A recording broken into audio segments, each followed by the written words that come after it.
تمام اہلیان جہلم کی طرف سے تمام اہلیان جہلم کا استقبال کے لیے ہم حاضر ہیں اور خوش آمدید کہتے ہیں آپ کو. بہت ہی پاکیزہ محفل ہے اور مجھے کافی دیر کے بعد جہلم میں آنے اور اس لیکچر کے کنڈکٹ کرنے کی ذمہ داری دی گئی ہے. ایک عرصہ پہلے ایک لیکچر ہوا تھا اور اس میں مجھے اتفاق ہوا تھا آپ شہر آنے کا. اس تقریب کا آغاز کرتے ہیں پروفیسر کی اجازت سے اور تلاوت کلام پاک کے لیے حافظ سمیع کھوکر صاحب تشریف لائیں اور تلاوت کلام پاک کی سعادت حاصل کریں. حافظ سمیع کھوکر صاحب. اعوذ باللہ من الشیطان الرجیم.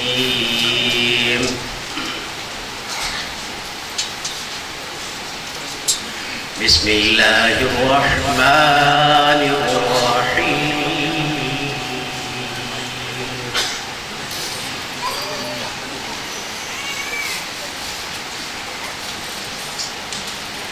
واللہ الذی لا الہ الا هو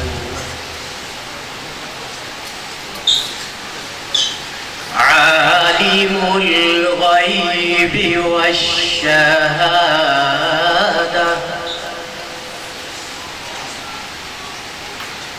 والرحمن الرحیم.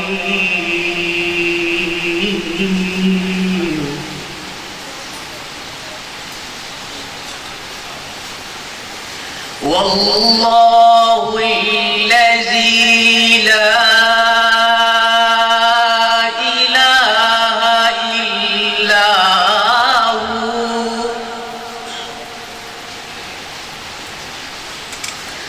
الملك القدوس السلام المؤمن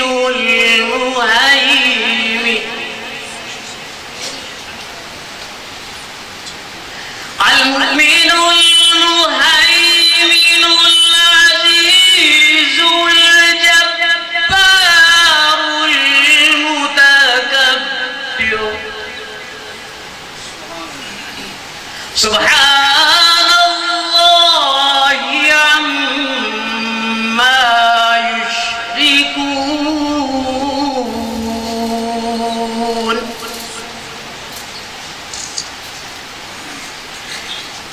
واللہ الخالق البارئ المصور له المصور له الأسماء الحسنى يسبح له ما في السماوات والأرض وهو العزيز الحكيم.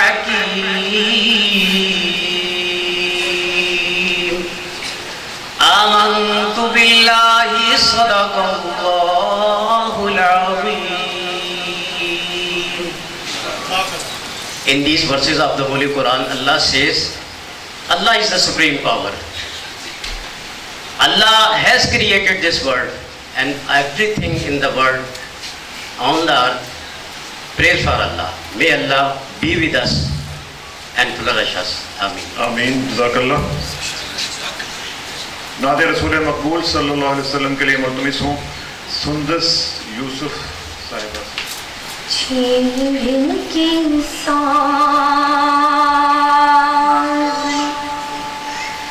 لا الہ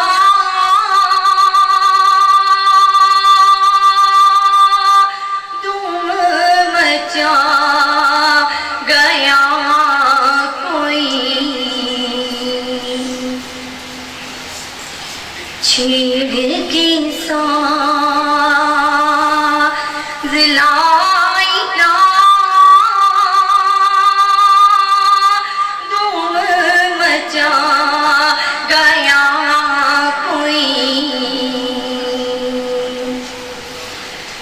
بھی جفاتی میں بھی باقی جگہ گیا کوئی صلی اللہ نبینا صلی اللہ محمد صلی اللہ شفیعنا صلی اللہ محمد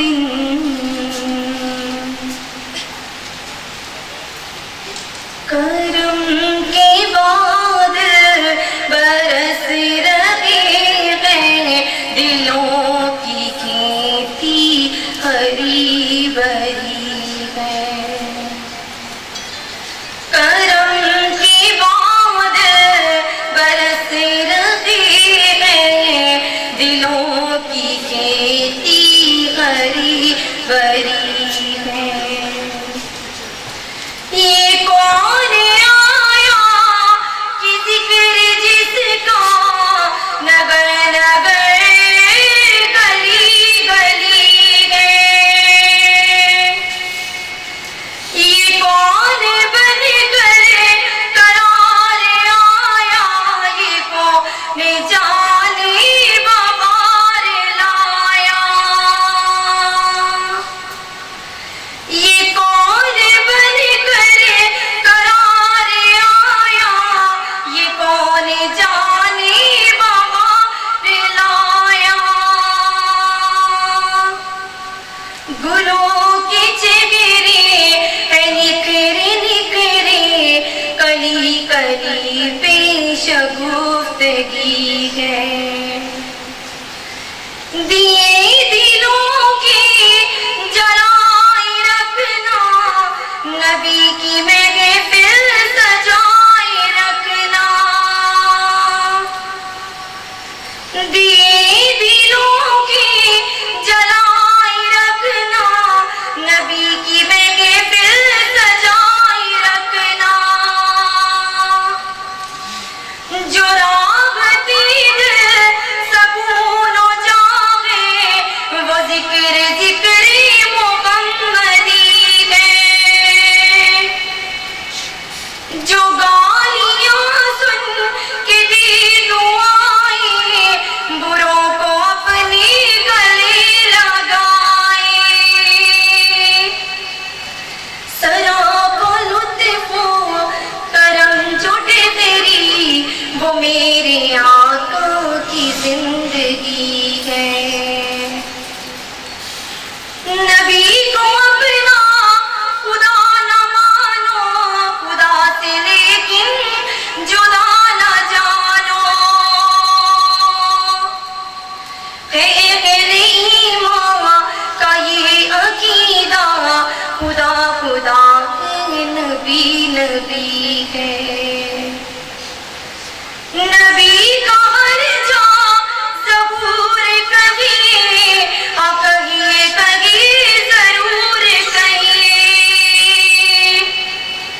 انہیں من اللہ یا نور کہیے انہیں من اللہ یا نور کہیے انہیں سراج منیر کہیے کرم کے بعد برس رہے ہیں دلوں کی کھیتی ہری بھری ہے نعت خوان اور بھی ہیں اور نعمان غوری صاحب تشریف لائیں صلی اللہ علیہ یا رسول اللہ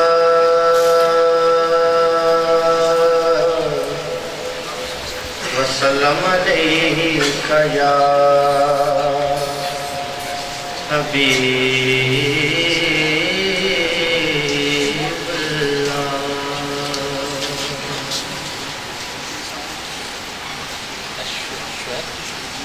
شور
نصیب ہے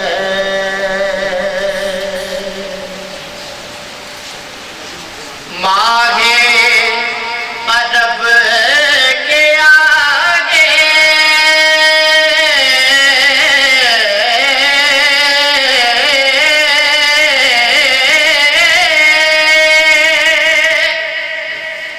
ماہ عرب کے آگے تیری بات کیا بنے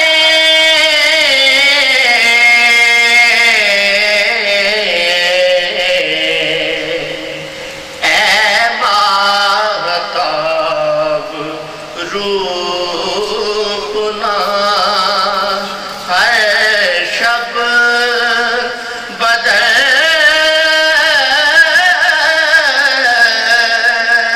کے اے ماہتاب روپنا ہے شب بدر کے شوق و نیاز و عز کے سوز و تپش سخن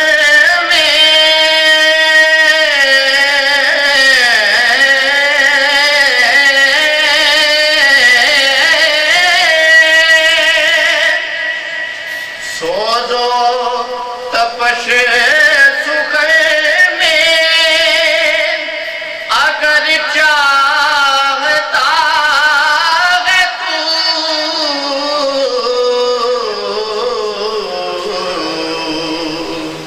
عشق نبی کی آگ میں تائب پگھل کے عشق نبی کی آگ میں تائب پگھل کے شوق و نیاز و عز کے جہلم میں ویسے مجھے جب بھی موقع ملتا ہے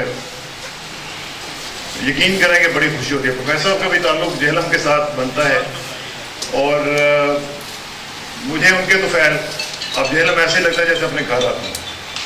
بڑی خوشی ہوتی ہے, بہت پیار ملتا ہے اور اسی پیار کو اب ایکسپریس کریں گے ذیشان اور نبی کریم صلی اللہ علیہ وسلم کی ذات میں چند اشعار.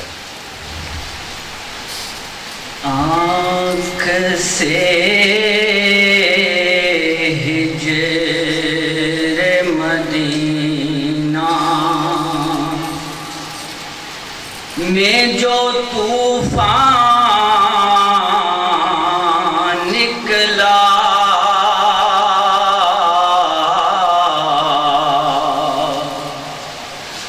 آنکھ سے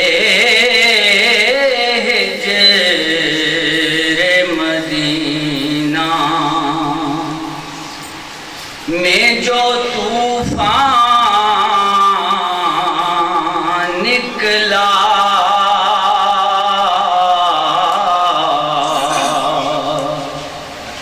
اس کا ہر قطرہ دلے لال بدخشاں نکلا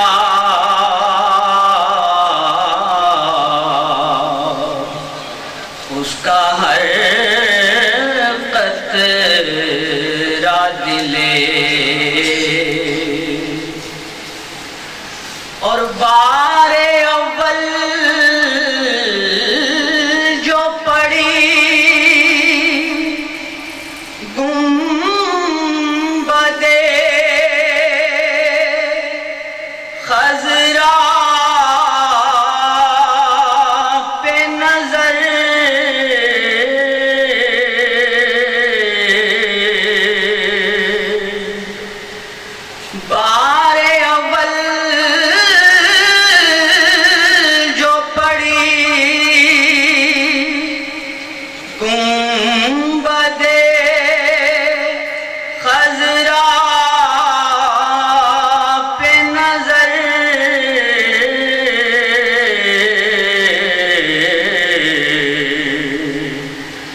صدف جان سے میری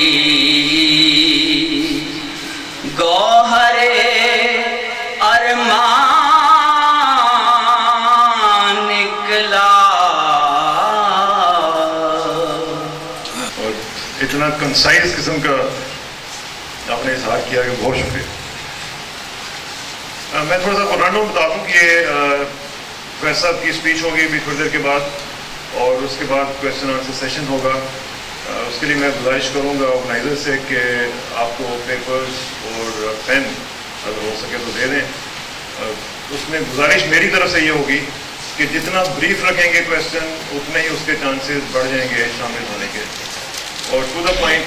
اور بریوٹی جو ہے، جو جس کو سول کہتے ہیں ویٹ کا، اس کو ذرا استعمال کیجیے گا اور کویشچن کیجیے گا اسٹیٹمنٹ دینے کی بجائے. وہ انشاءاللہ آپ تک پہنچ جائیں گی. پریسوں کے بارے میں زیادہ تو گفتگو میں نہیں کر سکتا، نہ اس قابل ہوں، لیکن جو پریسوں کا بیسک ایک تکونی نظریہ جو ہے وہ یہی ہے کہ خدا ترجیح اول ہے، اور اس کو ترجیح اول بنانا کیسے ہے وہ آپ اس کو یاد کر کے بناتے ہیں ذکر الہی سے. اور تیسرا جو پوائنٹ ہے اس کا وہ ہے اعتدال، کہ زندگی جو ہے اس میں کوشش کیجیے کہ اعتدال پہ گزرے، کیونکہ اس کا بہترین نمونہ نبی کریم صلی اللہ علیہ وسلم کی ذات ہے.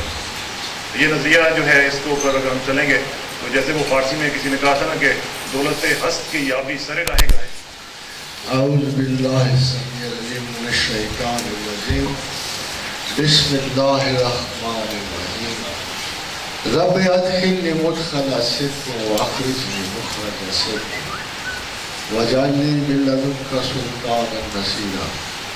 سبحان ربک رب العزة عما یصفون وسلام علی المرسلین والحمد للہ رب العالمین. قادر حضرات، عنوان قرآن کی ایک آیت کا پہلا حصہ ہے. صبغۃ اللہ ومن احسن من اللہ صبغۃ ونحن لہ عابدون. یہاں بڑی ایک امپورٹنٹ بات، ونحن لہ عابدون، ہم جو عبادت کرنے والے، ہم جو اللہ کو ماننے والے، جو نمازیں پڑھنے والے، جو زندگی سجود اور رکوع میں گزارتے ہیں، کیا واقعتاً ہم اللہ کے رنگ میں یہ سب کچھ کر رہے ہوتے ہیں، یا ہم رسم و رواج پوری کر رہے ہوتے ہیں، یا کہے سنے پہ چل رہے ہوتے ہیں، یا مدتوں سے آئی ہوئی میراث کو آگے بڑھا رہے ہیں. یہ کوئی جینیٹک فالٹ ہے جو ہم اٹھتے بیٹھتے ہیں صبح سے. ہمیں کسی نے قائل کر رکھا ہے کہ بغیر اس محبوب ذات کے تصور کو سینے میں اجاگر ہم اپنے ساتھ پکڑتے پھریں. مگر یہاں اس آیت میں تو کچھ اور کہا گیا ہے کہ اللہ کا رنگ، ومن احسن من اللہ صبغۃ، اور کیا خوب رنگ ہے اللہ، اور اللہ کے رنگ سے بھی کوئی رنگ بہتر ہے. ونحن لہ عابدون. پہلے رنگ کی تعریف ہو رہی ہے، مزاج پروردگار کی تفسیر ہو رہی ہے، مگر یہ ختم نہیں ہوئی ہے. قل اتحاجوننا فی اللہ وہو ربنا وربکم ولنا اعمالنا ولکم اعمالکم ونحن لہ مخلصون. دوسری آیت کو کوالیفائی کرتی ہے کہ عابدون کا اصلی رنگ کیا ہے. عابدون کی بنیاد میں جو واحد رنگ ہوتا ہے وَنَحْنُ لَهُ مُخْلِصُونَ، کہ ہم اللہ سے مخلص ہوتے ہیں. بڑی مشکل پڑے گی اگر ہم دل پرول لیں. کوئی نہ کوئی اسکول سر اٹھائے گا، گروہ سر اٹھائے گا، مسلک سر اٹھائے گا، کوئی کبیر سر اٹھائے گا، کوئی مرشد سر اٹھائے گا. بڑی مشکل ہے اللہ کا نام ان پر چڑھاتے ہوئے. بہت ساری منزلوں سے خدا کو اوپرلی منزل تک پہنچاتے ہوئے قلب و نظر کی مدائے حیات بناتے ہوئے بڑی کوشش کرو. کہیں نہ کہیں بیچ میں رہ جاؤ. یہ وہ صحرا ہے جس میں اتنے نخلستان ہیں مگر جتنے ہیں سب سراب زدہ ہیں اور منزل بہت مشکل ہے. خدا نے کبھی مذہب کو محل نظر نہیں رکھا, کبھی اسلام کو منزل نہیں قرار دیا. خدا نے کہا یہ رستہ ہے, اس رستہ وَمَن يَبْتَغِ غَيْرِ الْإِسْلَامِ دِينًا فَلَن يُقْبَلَ مِنْهُ. یہ رستہ مخصوص ہے اسلام, اور بڑے رستے ہیں. یہودیت ہے, مجوسیت ہے, نصرانیت ہے, اور کیا کیا بدھزم ہے. بڑے بڑے خوبصورت مسالک زمین پر سے ہو کے گزر گئے ہیں. مگر یہ کیا, اب خدا نے بین کر دیا سارے رستے. اب کسی بھی قوم میں خدا شراس نہیں ہو سکتا. یہ میری نہیں وہ قید لگائی ہوئی, یہ قید اللہ نے لگایا. وَمَن يَبْتَغِ غَيْرَ الْإِسْلَامِ دِينًا. آپ نے دیکھا آج کل بڑے بڑے مسلک اٹھے. سب سے بڑا مسلک یہ ہے کہ مسٹیسزم از آل اوور. تمام جادوگری تصوف میں شامل ہو گئے. تمام مذاہب کا اپنا اپنا مسٹیسزم. میوزک سے مسٹیسزم نکل رہا ہے, ناچ کود سے تصوف اچھل رہا ہے. ایسے عجیب و غریب تصوف کے رستے آ گئے نا کہ وہ جو اللہ کا قول تھا, فرمان مبارک تھا کہ اب ہم نے ساری کائنات کو یہ کہہ دیا, زمین و آسمان کو کہہ دیا وَمَن يَبْتَغِ غَيْرِ الْإِسْلَامِ دِينًا. اب اگر تم میرے پاس بغیر اسلام کے کسی اور رستے پہ چل کے آئے فَلَن يُقْبَلَ مِنْهُ, میں قبول نہیں کروں. I will not accept any way, any other way. میں عبادت اور اخلاص کے رنگ میں اگر کسی چیز کو صاف ستھرا رشتہ سمجھتا ہوں تو کئی مرتبہ مجھ سے لوگوں نے پوچھا کہ if you are looking for God, why are you a Muslim? پوچھا نا, خدا تو ہر جگہ ملتا ہے نا. ہر قوم کا دعویٰ ہے ہم سے خدا ملتا ہے.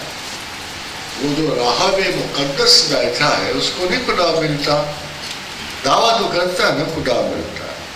یہ جو یوگا کا پنڈت بیٹھا ہے مہارشی کے ٹیمپل میں, اس کو نہیں خدا ملتا, دعویٰ تو یہ ہے کہ خدا ملتا ہے.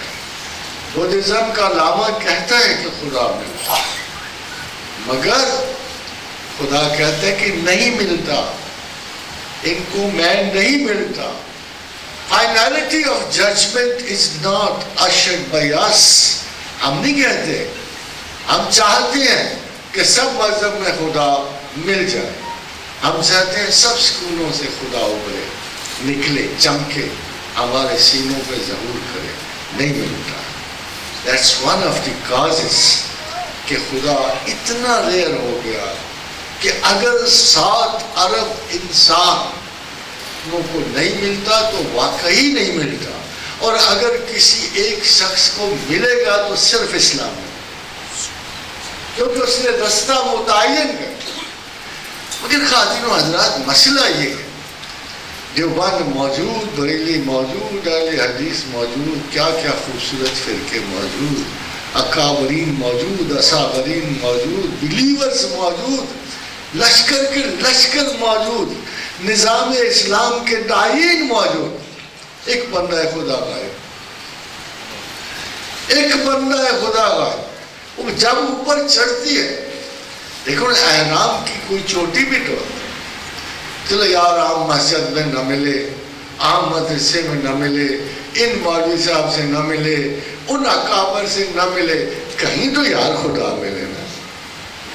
کتنے لوگ ہیں جو ان اسکولوں میں پڑھ کے نکلتے ہیں, اور کتنے لوگ کہتے ہیں کہ ہمیں خدا مل گیا, کیونکہ مذہب کا مقصد شریعت نہیں ہوتا. شریعت مذہب کی ویسٹیج ہے. یہ دیکھا کان, یہ نیچے لو دیکھتے ہو, یہ ویسٹیج ہے, پرانے زمانوں سے چلی آتی ہے. ابھی تک موجود ہے. چینی کہتے ہیں کہ جس کی بڑی ہو اس کی عقل بڑی، یہ جس کی ہر چیز کے ساتھ روایت وابستہ ہوتی ہے. اور خدا کے بندو، ہم نے مذہب شرع کے لیے نہیں قبول کیا. شرع ایک رستہ ہے، کم سے کم زاد راہ جسے تم لے کے منزل تک پہنچاؤ. یہ ہے شرع کی ڈیفینیشن. کیا تم اسلام کے عبادات کو پا کر کیا خدا تک پہنچ جاتے ہو؟ رب کعبہ کی قسم ہے، مجھے ذرا قسم کھا کے بتانا، تم میں سے کوئی خدا تک پہنچ جاتا ہے؟ کیا ان عبادات کے رنگ سے؟ بزرگ ہمارے بہت پکے نمازی تھے، بہت اچھے لوگ، سب جنت کے مسافر تھے، اللہ ان پہ ہزار ہزار رحمت کرے. مگر خدا پانا ذرا ڈفرینٹ سی شے ہے. رستے میں رہ جانا اور بات ہے، چل تو رہے تھے نا، مگر منزل مقصود تک پہنچنا بڑی مشکل بات ہے. وہ دانائے سبل ختم الرسل مولا کل جس نے غبار راہ کو بخشا فروغ وادی سینا. وہ فروغ وادی سینا کہیں نہیں نظر آیا. آپ کو بتائیں قرآن حکیم نے کہا سلیمان کے دربار میں، سلیمان بہت بڑے پیغمبر ہیں، ایسے پیغمبر ہیں کہ کمپیئرنگ ود دی پروفٹس اللہ نے کہا ففہمنا سلیمان، ہم نے سلیمان کو خصوصی فکر دی، خصوصی فہم دیا. تو حضرت سلیمان علیہ السلام کے دربار میں جن نے کہا حکم دے تو ملکہ بلقیس کا تخت آدھے دن میں پہنچا دو. پھر کسی نے ساتھ سے کہا، وہ جو ساتھ سے کہا اس کا نام آصف بن برخیہ تھا. ساتھ سے کہا کسی نے اگر اجازت ہو تو پلک جھپکنے میں پہنچا دو. کیا پیغمبر خدا اگر اجازت ہو تو میں پلک جھپکنے میں پہنچا دوں. پتہ ہے قرآن اسے کس طرح کوالیفائی کرتا ہے؟ وہ جسے کتاب کا علم حاصل ہے، وہ جسے کتاب کا علم حاصل ہے. خادم حضرات، یہ کتاب کا علم کدھر گیا؟ اتنے سارے عالم، اتنے سارے ملا، اتنے سارے ان کے نقاد، اتنے سارے حفاظ، زمانہ بھرا پڑا ہے قارئین سے، یہ کتاب کا علم کہاں چلا؟ وہ کوئی اور کتاب پڑھتے تھے. لگتا ہے جناب علی کرم اللہ وجہہ نے کسی نے پوچھا، یار سنا کو فالتو قرآن بھی رکھا ہوا ہے آپ نے، کو زائد قرآن بھی تھا جو کسی اور کو نصیب نہیں ہوا اور خصوصاً اہل بیت کو عطا ہوا. تو جناب علی کرم اللہ نے فرمایا رب کعبہ کی قسم، ایک ایک حرف وہی، ایک ایک لفظ وہی، ایک ایک نقطہ وہی جو تم پڑھتے ہو وہی قرآن ہے. مگر یہ کہ ہمیں اللہ نے فہم زیادہ دیا، مگر یہ کہ اللہ نے ہمیں فہم زیادہ دیا.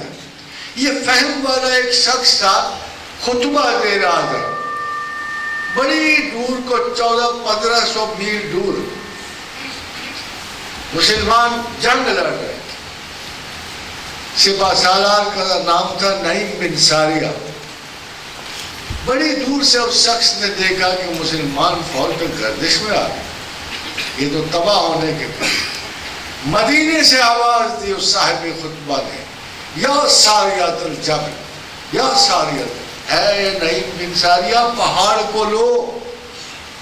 نعیم بن ساریہ کہتے ہیں مجھے میدان جنگ میں امیر المومنین عمر بن خطاب کی آواز آئی، عمر بن خطاب کی آواز آئی کہ اے ساریہ پہاڑ کو پشت پہ لو. ہم پہاڑ کو نکل گئے اور ہمیں فتح نصیب. چھوٹے سے صحابی تھے، تھوڑی بہت کتاب پڑھی ہوگی، پورے کا حافظ بھی نہیں تھے اس وقت. حفاظ تو بحر میمونہ کے حادثے میں شہید ہو گئے تھے، چھوٹے سے تھے. حضرت عقبہ بن نافع ان کا نام. جنگ آ گئی، میدان جنگ ایسا جمع کہ نظر نہیں آتا. ایک جنگل جس میں وحوش، جس میں اتنے درندے تھے گزرنے کی کوئی جرت نہیں کرتا تھا. نعیم بن ساریہ نے جائے نماز بچھائی اور آواز دی، اے درندوں، اے پرندوں، اے چرندوں، ہم اصحاب رسول ہیں، ہم اللہ کے حکم سے اس جگہ آئے ہیں، تم ہمارے لیے جنگل خالی کر دو۔ اب بھی اسی جگہ آپ کو نافع ایئرپورٹ ہے جہاں وہ اترے تھے، لیبیا میں۔ آواز دے کے کہا کہ اے پرندوں یہ جگہ خالی کر دو۔ اور ہسٹورینز پتہ ہے کیا کہتے ہیں؟ ہسٹورینز یہ کہتے ہیں کہ صبح ایک عجیب و غریب نظارہ دیکھا گیا کہ درندے چرندے سارے اپنے بچوں کو منہ میں ڈالے ہوئے جنگل خالی کر رہے تھے، جنگل خالی کر رہے تھے۔ عجیب سے لوگ، وہ صاحب حزب البحر کہ جن کی یہ تسبیح تھی، یا علی ہو یا عظیم ہو یا حلیم ہو یا علیم۔ ناظم بن عقیدر بن ناظم کی تلاش میں نکلے، حضر موت کی فتح کے وقت سامنے سمندر آ گیا۔ سامنے وہ اتنا خوش کھڑا تھا کہ بقول مورخین کے اس نے ہنسنا شروع کر دیا کہ اتنی بڑی جھیل ہے، اتنا پانی ہے، اتنا سیلاب ہے، مسلمان پاگل ہوئے ہیں، یہ کیسے نکل کے آئیں؟ اور جب حضرت نے دیکھا تو انہوں نے کہا اچھا ہم اللہ کے نام پر اس میں گھوڑے ڈال دیتے۔ بڑی گہری، بڑی گھنی جھیل، بڑی مشکل تھی، اور پلک جھپکتے ہوئے نکل کے انہوں نے، ناظم اتنا بکھلا گیا کہ اس سے چلا ہی نہیں گیا، سختہ طاری ہو گیا کہ یہ کر کیا رہے ہیں، اور وہ اتنی بڑی جھیل کو عبور کر کے، اور آج تک ان کی یہ تسبیح ہم تک موجود۔ بڑا شوق ہے نا آپ لوگوں کی تسبیح کرنے، تو یہ حزب البحر کہلاتی ہے، پانیوں کی فاتح ہے یہ تسبیح۔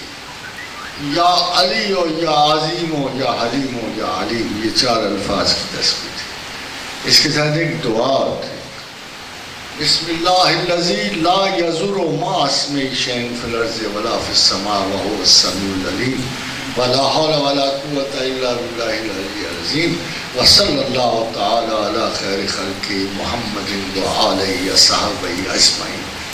زمین و آسمان میں کوئی شے آپ کو گزند نہیں پہنچا سکتا، مگر ہوا ہے کہ ایک صحابی بڑی پڑھتے تھے، تو ایک دن ان کی ٹانگ کو ٹوٹ گئی، تو جو صحابی ان کی تعزیت کے لیے گئے یا ان کی اپنا خیر عمل کے لیے گئے، انہوں نے کہا حضرت آپ تو یہ دعا بڑی پڑھتے تھے، کہتے چپ رہو آج ہی بھول گیا تھا، اس دن ٹانگ ٹوٹ گئی۔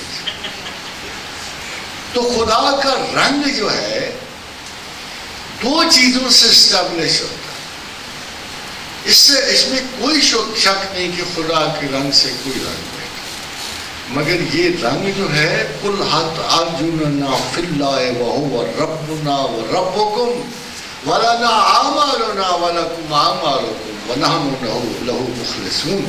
یہ رنگ اخلاص سے چلتا ہے، اس رنگ کا نام ہی اخلاص ہے۔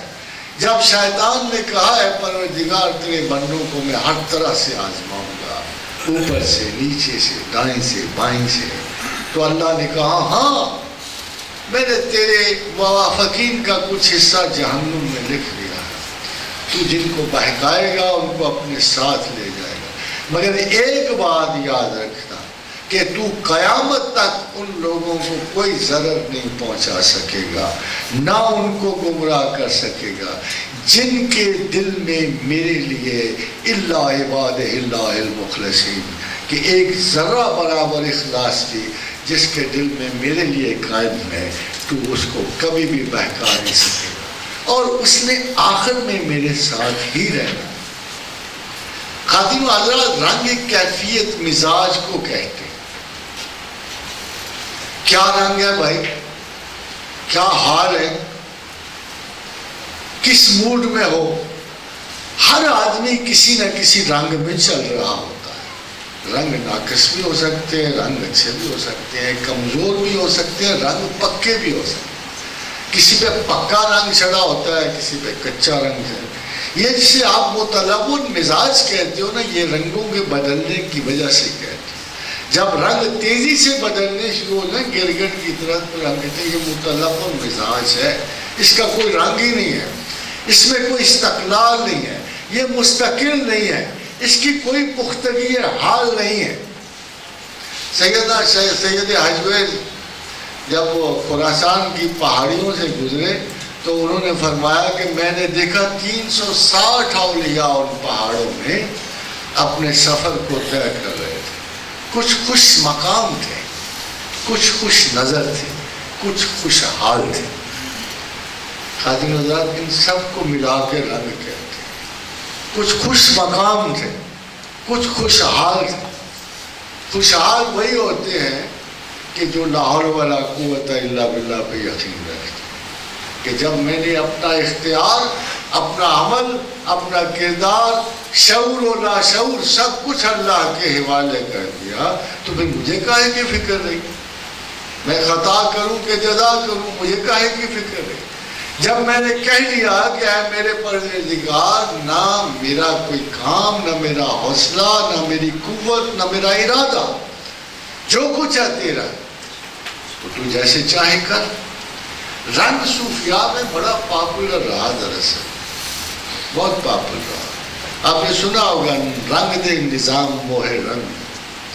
ایکچولی یہ جو صوفیاء ہے نا, یہ رنگ ساز ہوتے ہیں. اکثر بڑے بڑے کلرفل لوگ ہوتے ہیں, ان کے پاس بڑے کلر ہوتے ہیں. رنگ باز نہیں کہتے, جیسے ہولی میں رنگ کھیلا جاتا ہے. اسی طرح بعض لوگ رنگے جاتے ہیں اور بعض لوگ رنگ لگانے والے ہیں. جو بھی تلاش ربانی میں نکلتا ہے نا, وہ کسی صوفی کے بیعت کرتا ہے. اب تو بیعت کینسل ہو گئی کیونکہ اب صوفی نہیں رہا, بیعت کہاں نہیں تھی. تو جو بیعت کرنے والا ہے نا, ایک سودے پہ بیعت کرتا ہے. ادھر سے یہ ناقص سودا نہیں کرتے صوفی, اور نہ سستا بیچتے بھی نہیں, سستا دیتے بھی نہیں. اور کسی نے ایک مولانا ظفر علی خان چلتے ہوئے خواجہ میر علی کے پاس چلے گئے. ہے بڑے طنز قسم کے فاسٹ جرنلسٹ. آپ کو پتہ ہے جرنلسٹ کیسے ہوتے ہیں. تو خواجہ سے کہنے لگے, اے میاں صاحب کیا سوداگری مچا رکھی ہے, کیا دکان سجا رکھی ہے. تو خواجہ میر علی کہا, ہاں ٹھیک ہے, بیچتے تو ہم بھی سودا ہے مگر مال بڑا کرا ہوتا. بیچتے تو ہم حضرات بدقسمتی یہ ہو گئی کہ اب شکلیں صورتیں تو بہت اچھی ہیں, مال سب کا ایسے ہی. نمبر 2 فرق یہ پڑ گیا تصوف کہ اب شکلیں صورتیں ٹھیک ہیں مگر مال سارا نمبر 2. تو یہ ایک سودے بازی ہے. جب بیعت کرنی چاہتے تو مرشد کہتے تھے کس رنگ میں بیعت کروں اس کو. بس پوچھے تجھے تکلیف کیا ہے خدا کی طرف آنے, بس چوائس ہوتا ہے. بھائی تم اس رنگ میں رنگے جانے کی کوشش کرے تو دیوانے ہو, پاگل ہو, کیا چاہ رہے ہو آپ سے, کیوں یہ کوشش کر رہے. تو اگلے کا جواب, اچھا جی اگلے ہفتے آ جاؤں گا, پھر آ جاؤں گا کبھی, پھر اسی دن ہو جائے. آپ نے دیکھا ہوگا کہ بڑا انتظار کروایا, بڑا بگوایا, پھر کہیں جا کے حاضری نصیب. فیکٹ یہ ہے کہ ہم خلق کو بلا سے صوفیاء بچانا چاہتے ہیں, ذمہ داری ہے. میاں اگر